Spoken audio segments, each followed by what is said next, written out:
to it. I said, what you been up to? He said, oh, I'm a pastor. I said, of a church? He said, yeah, the Lord called me. I said, no, you text yourself. He ain't had no oil on him. And the guy that he hung out with back when we were in high school, he was still hanging out with, and he was a pastor too, of a church. So now we got two messy fools leading people astray. And the two of them would always meet up every Sunday after church and talk about their churches and what was going on. But the one thing about my friend was he was portly. And he would always ride his bike to church to try to lose a little weight.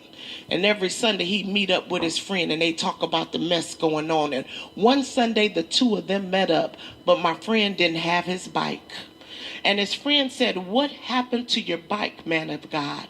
He said, well, you know, somebody stole it.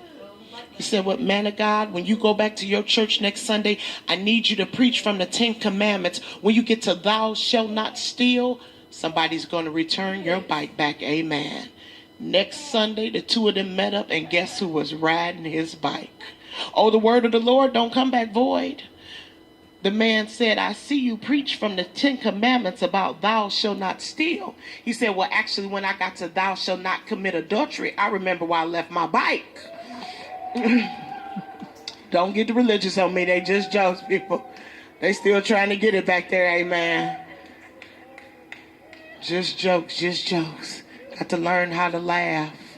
Got to learn how to laugh.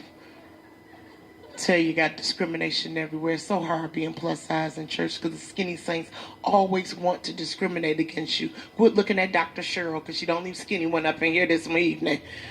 Everybody else, we got some plus size sisters in the house this evening. A few more, y'all should whoop, okay?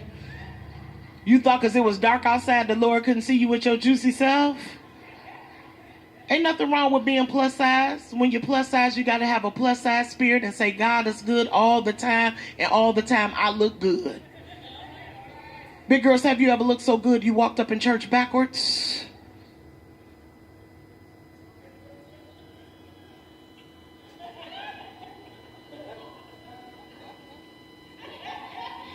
Start giving shouts out to the associate pastors and stuff. Don't let them mistreat you in church, big girls. I know it's hard. You see the little skinny saint sitting on the front pew and you walk up, they start looking at you funny like you about to flip them over or something. Just tell them to look at those things that be not as though they were. Church was having a fashion show one time, so I thought I'd do a little plus size modeling. But who did they send out there to interview me but the undernourished saint? And she started looking at me funny, so I asked, I said, is something wrong?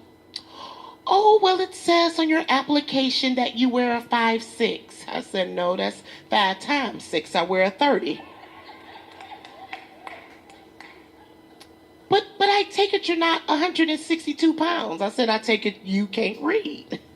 That ain't 162, that's 16 squared. I weigh 256. This math is messing you up, so count it as joy.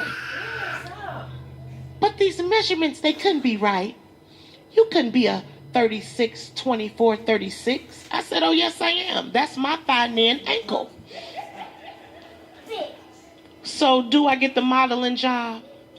Oh, well, no, we're looking for models who are a little more in shape. I said, round is a shape. But we're looking for models with an hourglass figure. I said, look, sister, I'm built like a grandfather clock, but I keep good time, okay? You ain't